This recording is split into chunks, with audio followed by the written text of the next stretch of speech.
بسم اللہ الرحمن الرحیم۔ آپ پر خدا کی سلامتی، رحمتیں اور برکتیں نازل ہوں۔ روزانہ نماز عصر کے بعد میں نے یہ ایک چھوٹی سی تسبیح پڑھی۔ اب ہر مہینے الحمدللہ اچھا کماتا ہوں۔ میرے محترم عزیزو، آج ایک ایسا عمل آپ کی خدمت میں پیش کرنے جا رہا ہوں جو عصر کی نماز کے بعد آپ نے کرنا ہے۔ جو شخص غریب ہے، تنگ دست ہے، بے سہارا ہے، اس شخص کو چاہیے وہ اس عمل کو ضرور کر لے۔ اس وظیفہ سے انشاءاللہ تعالی اس کا سارا قرضہ بھی اتر جائے گا، لاکھوں کروڑوں کا وہ مالک بھی بن جائے گا۔ اللہ پاک اس عمل کی برکت سے انشاءاللہ تعالی اس بندے کو کروڑ پتی بنا دے گا۔ اگر وہ فقیر ہے، تنگ دست ہے، کچھ بھی اس کے گھر میں نہ ہو، اپنا گھر گاڑی بنگلہ کچھ بھی اس کے پاس نہ ہو، ایسا بندہ بھی اس عمل کو اگر کر لیتا ہے تو انشاءاللہ تعالی کچھ ہی دنوں کے اندر اس کا مقدر سنور جائے گا، اس کی قسمت بدل جائے گی۔ اور یہ عمل آپ روز چلتے پھرتے بھی پڑھ سکتے ہیں، اٹھتے بیٹھتے بھی پڑھ سکتے ہیں، یا مخصوص وقت میں بھی پڑھ سکتے ہیں۔ یہ عمل بڑا آسان ہے۔ میرے پیارو، جو کاروبار کی وجہ سے پریشان ہیں، نوکری کی وجہ سے پریشان ہیں، جن کے گھروں کے اندر تنگ دستی نے ڈیرے ڈال لیے ہیں، بے روزگاری جن کے گھر سے ختم نہیں ہوتی، رزق جن کے گھر میں آتا نہیں، انشاءاللہ رزق ان کا دیوانہ ہو جائے گا، رزق ان کے پیچھے پیچھے آئے گا۔ جو لوگ یہ عمل کر چکے ہیں، اللہ کے فضل سے وہ اس کا صلہ پا چکے ہیں اور اس عمل کو مجرب پایا ہے، اب بھی انشاءاللہ اس عمل سے مایوس نہیں ہوں گے۔ یہ عمل کبھی کسی کو مایوس نہیں کرتا، یہ بڑا آسان عمل ہے۔ لیکن اس سے پہلے میری ایک چھوٹی سی بات اپنے ذہن میں رکھ لیں، یہ میری ایک نصیحت کو اپنے گلے باندھ لیں۔ اگر آپ سے کوئی حسد کرتے ہیں، جو آپ کے پیچھے پیچھے ہر وقت لگے ہوئے ہیں، اللہ پاک اس عمل کی برکت سے آپ کو حاسدوں کے شر سے بھی محفوظ فرما لے گا۔ لیکن آپ نے یہ 3 کام اپنی زندگی میں ضرور اپنا لینے ہیں۔ آپ کو ساری زندگی، آپ کی نسلوں کو ساری زندگی اللہ تعالیٰ کسی کا محتاج نہیں ہونے دے گا۔ یہ میں آپ کو ایک بہت اہم نقطہ بتا رہا ہوں، اس پر توجہ کیجئے گا، اس کو اپنی زندگی میں اور اپنی اولاد کی زندگی میں داخل کر دیں۔ یقین جانیے آپ کروڑوں اربوں میں کھیلیں گے، اور الحمدللہ اس عمل کے بعد اللہ پاک نے آپ کی قسمت، آپ کے مقدر کو کھول دینا ہے، اور اللہ تعالیٰ نے آپ کی توبہ کو قبول فرما لینا ہے۔ اس عمل کی برکت سے گناہوں کی بخشش ہو جاتی ہے، انسان پاکیزہ اور صاف ستھرا ہو جاتا ہے، انسان کا عبادت میں دل لگنے لگ جاتا ہے، گناہوں سے بندے کو نفرت ہو جاتی ہے۔ اس عمل کے جتنے بھی فائدے میں بتاؤں وہ کم ہیں، لیکن جب اس عمل کو آپ کریں گے، آپ کو پہلے دن ہی اس عمل کی تاثیر ملے گی، اور انشاءاللہ رب العزت کا ایسا کرم ہوگا کہ آپ کے گھر کے اندر وہاں سے رزق آئے گا جہاں سے آپ کا گمان اور تصور بھی نہیں جاتا۔ میرے محترم عزیزو، وظیفہ شروع کرنے سے پہلے میں آپ کو نماز عصر کی فضیلت سے آگاہ کرنا چاہتا ہوں۔ نبی پاک صلی اللہ علیہ وسلم نے فرمایا، جس کی نماز عصر چھوٹ گئی گویا اس کا گھر اور مال سب لٹ گیا، یعنی عصر کی نماز کا فوت ہونا بربادی اور اعمال میں سے ہے۔ پیارے آقا صلی اللہ علیہ وسلم نے ارشاد فرمایا، 2 شخص ہرگز جہنم میں نہیں جائیں گے، جو سورج نکلنے سے پہلے اور سورج ڈوبنے سے پہلے نماز پڑھے، یعنی فجر اور عصر کی نماز۔ حضرت جریر رضی اللہ تعالی عنہ فرماتے ہیں، ہم لوگ نبی پاک صلی اللہ علیہ وسلم کی خدمت میں حاضر تھے۔ آپ صلی اللہ علیہ وسلم نے 14ویں رات کے چاند کی طرف دیکھا، پھر فرمایا، تم لوگ اپنے رب کو اس طرح دیکھو گے جیسے اس چاند کو دیکھ رہے ہو، اسے دیکھنے میں تم کو کسی بھی قسم کی مشقت اور تکلیف نہیں ہوگی۔ اس لیے اگر تم سورج کے طلوع سے پہلے فجر اور غروب سے پہلے عصر کی نمازوں کے پڑھنے میں کوتاہی نہ کرو۔ پھر آپ نے اس آیت مبارکہ کی تلاوت کی، جس کا ترجمہ ہے، سورج نکلنے اور ڈوبنے سے پہلے اللہ کی پاکیزگی بیان کرو۔ حدیث میں ہے، رسول اللہ صلی اللہ علیہ وسلم نے فرمایا، جو فجر اور عصر کی نماز پڑھے وہ جنت میں داخل ہوگا۔ میری محترم عزیزو، اللہ پاک کے جو اسماء حسنی ہیں، ان کو پڑھنے کے بے شمار فضائل اور برکات ہیں۔ ان کی تعریف میں ایک حدیث شریف میں نبی پاک صلی اللہ علیہ وسلم کا فرمان ہے، اگر کوئی شخص اللہ تعالیٰ کے 99 جو نام ہے ان کو یاد کر لیتا ہے، یا ان کو پڑھ کر اللہ سے دعا مانگتا ہے، یا ان کا معنی یاد کر لیتا ہے، ان پر عمل کرتا ہے، تو وہ جنت میں جائے گا۔ اللہ پاک کے جو سارے نام ہیں وہ بے شمار فضائل اور برکات کے حامل ہیں، اور ان کو پڑھ کر اللہ پاک سے اپنی مشکلات کے حل کے لیے دعا کریں، انشاءاللہ آپ کی جو مشکلات ہیں وہ فوراً حل ہو جائیں گی۔ میرے عزیزو، اللہ رب العزت ہم پر بہت مہربان ہے، اور اس کی مہربانی کا صدقہ ہے کہ اس نے ہماری ضرورت کی تمام چیزوں کو بہت زیادہ مہیا فرمایا ہے۔ جس چیز کی ہمیں سب سے زیادہ ضرورت ہے وہ سب سے زیادہ، اور جس چیز کی ضرورت کم ہے وہ کم ہے۔ اس کا مطلب ہے اللہ رب العزت ہمیں نوازنا چاہتے ہیں، ہمیں عطا فرمانا چاہتے ہیں، تو یہ بھی معلوم ہوا کہ زیادہ ضروری چیز زیادہ عام ہوتی ہے۔ یہ قانون دنیاوی چیزوں میں بھی ہے اور آخرت کی چیزوں میں بھی ہے۔ دنیاوی چیزوں میں یہ قانون اس طرح دیکھا جا سکتا ہے کہ ہمیں جس چیز کی سب سے زیادہ ضرورت ہے وہ ہوا اور پانی ہے، اور یہ دونوں ایسی چیزیں ہیں جن کے بغیر ہم زندہ نہیں رہ سکتے۔ تو اللہ تعالیٰ نے ہوا کو بہت عام فرما دیا، اس پر کسی کا کچھ خرچ نہیں ہوتا، اور اگر کوئی شخص اس کو کسی جگہ سے نکالنا بھی چاہے تو اس کا نکالنا مشکل ہے، ناممکن ہے، اس کا لانا مشکل نہیں ہے۔ اس طرح پانی کو دیکھ لیں، اگر خشکی اور پانی کا موازنہ کیا جائے تو خشکی کی مقدار کم ہے اور پانی کی مقدار زیادہ ہے۔ یہی وجہ ہے کہ پانی کے نظام کا اللہ تعالیٰ نے ایک سلسلہ بنایا ہوا ہے۔ سمندر سے پانی بخارات بن کر اڑتا ہے، بادل بن کر چھا جاتا ہے اور اللہ پاک کی رحمت بن کر برس پڑتا ہے، پھر ہم لوگ اس کو استعمال کرتے ہیں اور بہتے بہتے پھر سمندر میں چلا جاتا ہے، پھر وہاں سے دوبارہ اٹھا دیا جاتا ہے، اور اسی طرح یہ نظام چلتا رہتا ہے۔ درختوں کے ساتھ اپنے تعلق کو دیکھیں، درخت جس چیز کو کھاتی ہے وہ ہمارا فضلہ ہے، اور جو ہم کھاتے ہیں وہ درختوں کا فضلہ ہے۔ اللہ جل شانہ نے درختوں کو ہمارے لیے بنایا اور ہمیں درختوں کا ذریعہ بنا دیا۔ اگر آپ موازنہ کریں تو غلہ باقی چیزوں کے مقابلے میں زیادہ پیدا ہوتا ہے، جیسے چاول، گندم، مکئی اور دوسری چیزیں۔ مطلب یہ کہ پیٹ پھیرنے کے لیے اللہ پاک وافر مقدار میں غلہ پیدا فرماتے ہیں، لہٰذا مہنگا ضرور ہے لیکن باقی چیزوں کے مقابلے میں سستا ہے۔ اگر باقی چیزوں کی طرح بھی یہ بھی مہنگا ہوتا تو شاید لوگ بھوکے مر جاتے۔ الغرض جس طرح اللہ رب العزت نے جسمانی نظام کو قائم کرنے کے لیے یہ سلسلہ بنایا ہوا ہے، اسی طرح روحانی نظام کے لیے جو سب سے زیادہ ضروری چیز ہے اس کو بھی بہت عام فرمایا ہے، اس پر بھی کوئی پابندی نہیں لگئی، اور وہ اللہ رب العالمین کا ذکر ہے۔ اللہ تعالیٰ کا ذکر کتنا ضروری ہے اس کی اہمیت کا تو اندازہ آپ اس سے لگا لیں کہ نبی پاک صلی اللہ علیہ وسلم کا مبارک ارشاد ہے کہ جو ذکر کرنے والے اور جو نہیں کرنے والا ہے اس کی مثال زندہ اور مردہ کی سی ہے، یعنی ذکر کرنے والا زندہ ہے اور ذکر نہ کرنے والا مردہ ہے۔ ذاکر آدمی زندہ ہوتا ہے اور جو ذاکر نہیں وہ مردہ ہوتا ہے۔ اس سے اندازہ کر لیں کہ اللہ جل شانہ نے اس کو ہماری روحانی حیات کے لیے کتنا ضروری قرار دیا۔ پھر اللہ پاک نے اس پر کوئی پابندی بھی نہیں لگئی، وضو کی پابندی نہیں لگئی، صرف ایک پابندی لگئی کہ گندی جگہ پر نہ کرو، باقی ہر طرح سے اللہ پاک کا نام لیا جا سکتا ہے، لیٹے کھڑے بیٹھے ہر طرح سے کیا جا سکتا ہے۔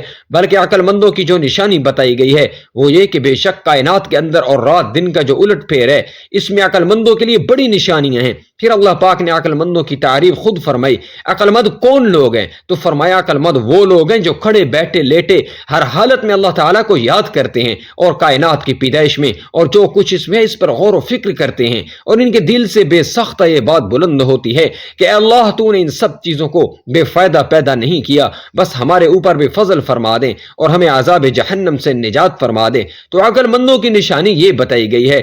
ذکر کے بارے میں فرمایا کہ اللہ تعالیٰ کا ذکر خوب کثرت سے کرو اور صبح و شام اللہ تعالیٰ کی تسبیح بیان کرو۔ اور میرے محترم عزیزو، حضور پاک صلی اللہ علیہ وسلم کا ارشاد ہے کہ جو شخص رات کی مشقت جھیلنے سے ڈرتا ہو، کہ راتوں کو جاگنے اور عبادت میں مشغول رہنے سے قاصر ہو، یا بخل کی وجہ سے مال خرچ کرنا دشوار ہو، یا بزدلی کی وجہ سے جہاد کی ہمت نہ پڑتی ہو، اس کو چاہیے کہ سبحان اللہ و بحمدہ کثرت سے پڑھا کرے۔ اللہ کے نزدیک یہ کلام پہاڑ کی وقدر سونا خرچ کرنے سے بھی زیادہ محبوب ہے۔ کس قدر اللہ کا فضل ہے کہ ہر قسم کی مشقت سے بچنے والوں کے لیے بھی فضائل اور درجات کا دروازہ بند نہیں فرمایا۔ راتوں کو نہیں جاگا جاتا، کنجوسی سے پیسہ خرچ نہیں ہوتا، بزدلی اور کم ہمتی سے جہاد جیسا مبارک عمل نہیں ہوتا۔ اس کے بعد بھی اگر دین کی قدر ہے، آخرت کی فکر ہے تو اس کے لیے راستہ کھلا ہوا ہے۔ پھر بھی کچھ کمال نہ کر سکے تو کم نصیبی کے سوا اور کیا ہے۔ اور ساتھ میں یہ بھی فرمایا کہ عجیب شان ہے ذکر کی۔ اللہ پاک فرماتے ہیں اگر تم اللہ کو مجلس میں یاد کرو گے تو اللہ تعالیٰ اس مجلس سے بہتر مجلس یعنی فرشتوں کی مجلس میں تمہیں یاد کریں گے۔ اور یہ بھی فرمایا اگر تم اللہ پاک کو دل میں یاد کرو گے تو اللہ تعالیٰ اپنے آپ کے ساتھ تمہیں یاد کرے گا۔ یہ تو حدیث شریف ہے۔ اس کے بارے میں بعض لوگوں کے ذہن میں ہوگا کہ پتہ نہیں ضعیف ہے، کمزور ہے، اس قسم کی باتیں آج کل بہت سننے کو ملتی ہیں، لیکن قرآن پاک کو تو کوئی ضعیف نہیں کہہ سکتا نا۔ قرآن پاک میں ہے سورہ بقرہ میں ترجمہ، بس تم مجھے یاد کرو میں تمہیں یاد رکھوں گا اور میرا شکر ادا کرتے رہو اور نہ شکری نہ کرو۔ آپ اس کو کون ضعیف کہے گا؟ بات بالکل وہی ہے۔ وہ حدیث شریف اس آیت کی تشریح ہے۔ اس کا مطلب ہے کہ اللہ جل شانہ اپنی یاد کرنے والوں کو یاد رکھتے ہیں اور اس میں کوئی دوسری بات نہیں۔ ہاں اس کی تشریح پھر علماء کرام نے مختلف انداز میں کی ہے۔ ایک تو اس حدیث شریف کی روشنی میں تشریح کی، اللہ رب العزت وہاں فرشتوں کی مجلس میں یاد فرماتے ہیں اور اپنے آپ کے ساتھ یاد رکھتے ہیں۔ ایک تشریح یہ ہے کہ اللہ پاک کا یاد کرنا اور یاد رکھنا یہ ہے کہ اس کو مخلوق سے یاد کروا دیتے ہیں۔ ذاکرین کو اللہ بھی نہیں بھولتے۔ یہ آپ حضرات نے بھی دیکھا ہوگا، ہمارے بڑے بڑے بزرگ اللہ کے ولی گزرے ہیں، ان کو لوگ آج تک عزت کے ساتھ یاد کرتے ہیں۔ کیوں کرتے ہیں؟ اس لیے کہ وہ اللہ کا ذکر کرنے والے لوگ تھے، اور اس وقت بھی ایسے لوگ موجود ہیں۔ الغرض ذکر کی لائن سے جو بھی وابستہ ہیں ان کو لوگ بھولے نہیں، اللہ جل شانہ ان کو یاد رکھواتے ہیں۔ اس کا مطلب یہ ہوا کہ جو ذکر اللہ ہے یہ خیر کا خزانہ ہے، اور ہر طرح کے خیر کا خزانہ ہے۔ اس میں آدمی جتنا چاہے آگے جا سکتا ہے، مگر کیسے؟ حضرت ابراہیم علیہ السلام نے ایک مستند ذریعے سے پیغام دیا، یعنی آپ صلی اللہ علیہ وسلم کے ذریعے کہا، اپنی امت سے کہہ دیں کہ جنت میں ایک چٹیل میدان ہے، اگر تم چاہتے ہو اس میں درخت لگ جائیں تو ذکر کرو، یہ جنت کے درخت ہیں، سبحان اللہ کہنے سے درخت لگتا ہے، الحمدللہ کہنے سے درخت لگتا ہے، لا الہ الا اللہ کہنے سے درخت لگتا ہے، اللہ اکبر کہنے سے درخت لگتا ہے، یعنی ذکر اللہ کی کثرت سے جنت کے درجات بلند ہوتے رہتے ہیں۔ اسی وجہ سے آپ صلی اللہ علیہ وسلم نے ارشاد فرمایا کہ تم نرم نرم بستروں پر ذکر کرنے والوں کو ذکر سے نہ روکو۔ بعض لوگ مالدار ہوتے ہیں، اللہ نے ان کو مال دیا ہوتا ہے، اب جن کو مالدار پیدا کیا تو ظاہری بات ہے ان کے پاس دنیا کی ساری نعمتیں ہوتی ہیں، آسائشیں ہوتی ہیں، لیکن اگر وہ اللہ کو نہیں بھولتے، اللہ کو یاد رکھتے ہیں تو یہ چیزیں ماشاءاللہ ان کے لیے خیر کا ذریعہ بن رہی ہیں۔ مثلا ایک شخص ہے، وہ شاکر ہے، اللہ پاک نے اس کو گاڑی دی، گاڑی میں بیٹھتا ہے تو کہتا ہے اے اللہ تیرا بڑا شکر ہے، تو نے میرے لیے بڑی آسانی پیدا فرمائی، تو بیٹھتے ہی آپ نے کما لیا۔ اگر کوئی اس کی بڑی عزت کرے، اے اللہ تیرا بڑا شکر ہے، تو نے مجھے عزت دی، یہ کہنے پر اس کا کام بن گیا۔ کھانا کھاتا ہے تو کہتا ہے الحمدللہ، کھانا بھی اس کا ذکر بن گیا۔ پانی پیتا ہے تب بھی الحمدللہ، وہی پانی پینا اس کے لیے ذکر بن گیا۔ بازار میں پھرتا ہے، چوتھا کلمہ پڑھ لیتا ہے، لا الہ الا اللہ وحدہ لا شریک لہ، لہ الملک ولہ الحمد یحیی و یمیت وہو حی لا یموت بیدہ الخیر وہو علی کل شیء قدیر۔ 30 لاکھ نیکیاں اس کو مل جاتی ہیں، اس لیے بازار جانا خیر کا ذریعہ بن گیا۔ اگر مشکل وقت آ گیا تو انا للہ و انا الیہ راجعون پڑھتا ہے تو یہ ذریعہ بن گیا۔ خوشی کا وقت آ گیا، اللہ کا شکر ادا کیا، یہ بھی ذریعہ بن گیا۔ بہرحال مسلمان کی حیثیت جیت ہے اگر وہ اللہ تعالیٰ کو یاد رکھتا ہے۔ زبان ایک چھوٹا سا عضو ہے، اس کو ہلانے میں کوئی زبردستی نہیں، کوئی پریشانی نہیں، تکلیف نہیں، لیکن آپ کو یہ ہر وقت فائدہ پہنچا سکتی ہے۔ ذکر کرنے کی عادت آپ کو ہر وقت فائدہ پہنچا سکتی ہے۔ آپ کے پاس کسی چیز کی کمی نہیں، آپ اپنے درجات بلند کروا سکتے ہیں۔ مسلمان کی پوری زندگی اگر وہ نبی پاک صلی اللہ علیہ وسلم طریقوں کے مطابق گزارے تو اس کا کھانا، اس کا پینا، اس کا سونا، اس کا جاگنا، اس کا سب کچھ عبادت میں شمار ہوتا ہے، لیکن شرط ہے کہ وہ نبی پاک صلی اللہ علیہ وسلم کی سنت کے مطابق عمل کریں، دعاؤں کا اہتمام کریں، دین کے جو احکام ہیں ان پر عمل کریں، رات کے جو احکام ہیں ان پر عمل کریں، سونے کے آداب ہیں، کھانے کے آداب ہیں، لوگوں سے ملنے کے آداب ہیں، ان سب باتوں کا اگر خیال کر کے ہم زندگی گزاریں تو ایک مسلمان کی زندگی کسی جنت کے نمونے سے کم نہیں۔ اگر آج ہر مسلمان پیارے آقا کی مبارک زندگی کے مطابق اور ان کے صحابہ کی زندگی کے مطابق اپنے آپ کو ڈھال لیں تو مسلمانوں کے لیے یہ دنیا بھی ایک جنت ہے جہاں ہر طرف سکون ہی سکون ہوگا، پیار ہوگا، محبت ہوگی، کسی کو کسی چیز کی کمی نہ ہوگی، کوئی بھوکا نہ رہے گا۔ اللہ سے اپنے گناہوں کی معافی مانگے، اپنے گناہ معاف کروانے ہیں تو استغفار پڑھیں، اللہ تعالیٰ کی رحمتوں کو اپنی طرف متوجہ کرانا ہے تو درود شریف پڑھیں، اللہ جل شانہ کے رحمت کی نگاہ اپنی طرف متوجہ کروانا ہے تو قرآن پاک کی تلاوت کریں۔ مطلب یہ ہے کہ ہر حالت میں آپ کما سکتے ہیں۔ یہ زندگی آپ کو اللہ نے کمانے کے لیے دی ہے، لیکن اس کی قدر بھی تو کیجئے، قدر کرنے سے کام بنتا ہے۔ یہ ذکر ہمارے دلوں کے اندر اتر جائے تاکہ ہم ہر موقع پر ذکر کر سکیں۔ جو باتیں میں اس وقت کر رہا ہوں یہ معلومات کی حد تک ہیں، ہو سکتا ہے آپ میں سے بہت سارے لوگوں نے یہ باتیں پہلے بھی سنی ہوں، تو وجہ کیا ہے؟ وقت پر ذکر کیوں یاد نہیں رہتا؟ ہر انسان کی زبان سے بے صبری کے الفاظ کیوں نکلتے ہیں؟ ناشکری کے کلمات کیوں نکلتے ہیں؟ موقع پر انسان سے لایعنی گفتگو کیوں ہوتی ہے؟ وقت پر انسان کو ذکر کیوں یاد نہیں آتا؟ واقعی مسئلہ ہے، لیکن وہ مسئلہ کیا ہے؟ وہ مسئلہ یہ ہے کہ دل بیمار ہے۔ بیمار دل میں خدا کہاں آتا ہے؟ اس کے لیے انسان کو ایک اور محنت کرنے کی ضرورت ہے۔ یہ علمی باتیں ہیں، ان علمی باتوں پر انسان کو یقین آ جائے کہ اس پر عمل ہو جائے تو اس پر دوام آ جائے، اس کے اندر ایک اخلاص آ جائے، پھر وہ اخلاص قبول ہو جائے تو سبحان اللہ پھر بات بنے گی۔ میرے محترم عزیزو، اس وقت یہ دنیا میں ایسے لوگ ہیں جو کہ ہر وقت ہر کام اللہ کے ذکر اور پیار پیارے آقا صلی اللہ علیہ وسلم کی سنت کے مطابق کرتے ہیں. آپ ان کی زندگی کو دیکھیں, ان کے پیسے کم ہوتے ہیں لیکن ان کی زندگی پیسوں والوں سے زیادہ پرسکون ہوتی ہے, کیونکہ وہ ہر وقت اللہ کا شکر ادا کرتے ہیں, اللہ کا ذکر ادا کرتے ہیں. وہ ان پیسوں والوں سے کھانا بھی اچھا کھاتے ہیں, سوتے بھی اچھے ہیں, سب کام ان سے بہتر ہوتے ہیں. اور سب سے بڑی چیز سکون ہے جو کہ ان کی زندگی میں بے پناہ ہوتا ہے بنسبت ان دولت مند لوگوں کے. یہ چیز آپ خود بھی دیکھتے ہوں گے, جو بندہ جتنا بھی اللہ کے قریب ہے اس کی زندگی میں اتنا زیادہ سکون ہے, اس کی زندگی میں اتنا زیادہ آرام ہے, اور وہ مطمئن زندگی گزار رہا ہے بنسبت ان لوگوں کے جو اللہ اور اس کے رسول کے طریقوں سے ہٹ کر زندگی گزارتے ہیں.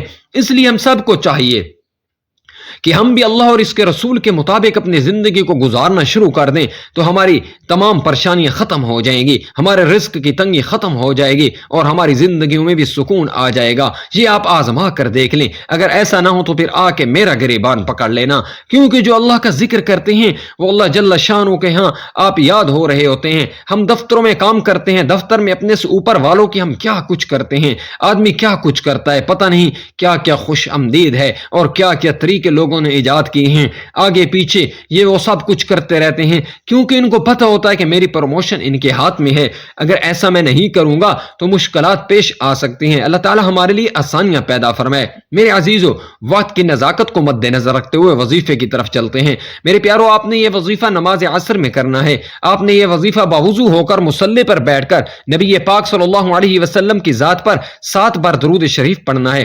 ایک بار حصول ثواب کے لیے میرے ساتھ بھی پڑھ لیں.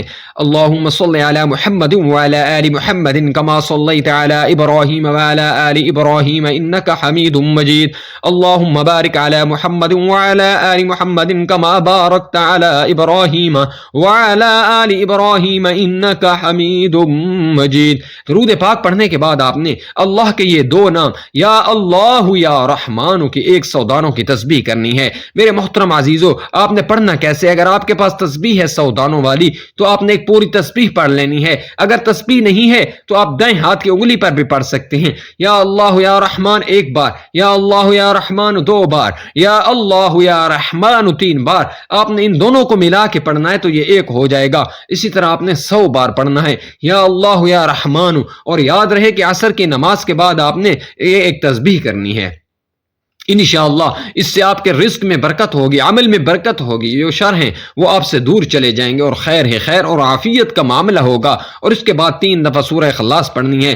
حضرت انس رضی اللہ تعالی عنہ نبی پاک صلی اللہ علیہ وسلم سے روایت فرماتے ہیں, جو شخص روزانہ 200 مرتبہ قل هو اللہ احد اللہ الصمد لم یلد ولم یولد ولم یکن له کفوا احد پڑھے تو اس کے 50 سال کے گناہ اس کے نامہ اعمال سے مٹا دیے جاتے ہیں. البتہ اس پر قرض ہو تو وہ معاف نہیں ہوتا جب تک ادا نہ کرے یا صاحب حق معاف نہ کرے. اور ایک حدیث میں ہے کہ حضرت انس نبی پاک صلی اللہ علیہ وسلم سے روایت فرماتے ہیں, جو شخص سوتے وقت دائیں کروٹ پر لیٹ کر 100 مرتبہ قل هو اللہ احد اللہ الصمد لم یلد ولم یولد ولم یکن له کفوا احد پڑھے تو قیامت کے دن اللہ اس سے فرمائے گا, اے بندے دائیں جانب سے جنت میں داخل ہو جا. یعنی آپ اس سے اندازہ لگا سکتے ہیں کہ چھوٹا سا کام ہے, چھوٹا سا عمل ہے, اور اس کی فضیلت اور اجر بہت زیادہ ہے. تو ایک مختصر سا کلمہ اللہ پاک نے ہمیں عنایت فرمایا کہ جنت کے خزانوں میں سے ایک خزانہ اس امت کو دیا ہے, اور وہ کلمہ ہے لا حول ولا قوت الا باللہ العلی العظیم. بات ہم لوگوں سے وابستہ کر رکھی ہے.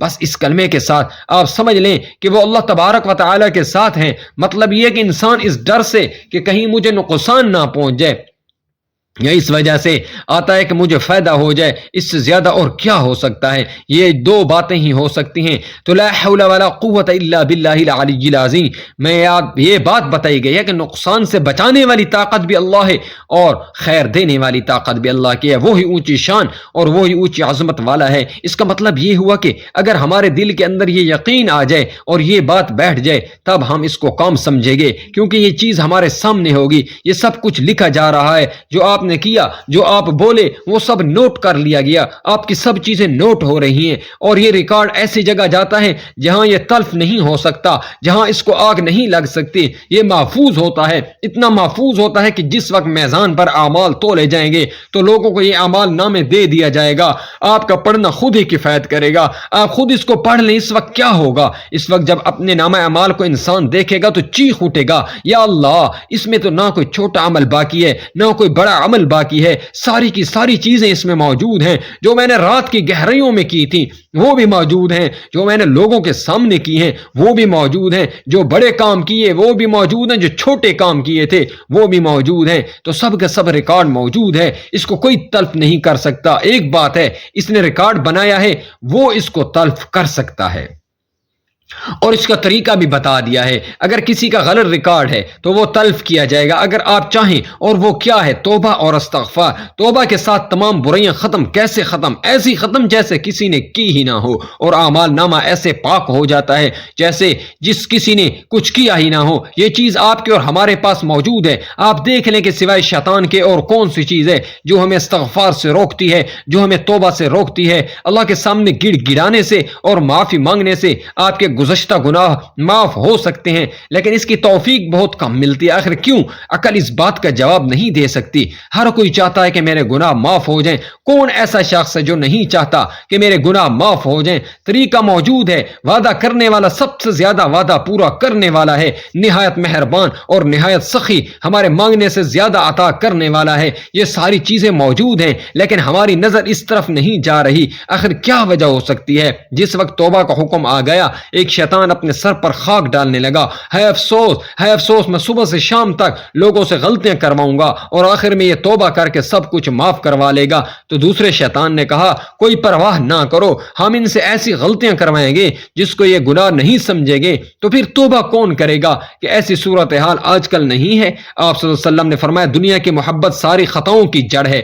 تو آپ کہہ سکتے ہیں کہ دنیا کی محبت تمام ظالموں کو امیدوار ہے۔ دنیا کی ہر محبت کے ساتھ کوئی نہ کوئی ظلمت ہے۔ لذتوں کی محبت کے ساتھ الگ، مال کی محبت کے ساتھ الگ، بڑائی کی محبت کے ساتھ الگ، کرسی کے ساتھ الگ، اس طرح بڑا بننے کی خواہش کے ساتھ الگ، غرض ہر چیز کے ساتھ اپنی ظلمت موجود ہے۔ ان ظلمتوں کو کیسے دفع کیا جا سکتا ہے؟ ان کو ہم کیسے پھاڑ سکتے ہیں؟ ان کو پھاڑنے والی چیز اللہ کی ذات ہے۔ اگر ہم لوگ اللہ جل شانہ کو یاد رکھیں تو اس کا فائدہ یہ ہوگا کہ ہمیں ان چیزوں کے اندر جو ظلمتیں ہیں وہ نظر آ جائیں گی، اور ہم محسوس کرنا شروع کریں گے اور اس کے بارے میں فکر کرنے لگیں گے۔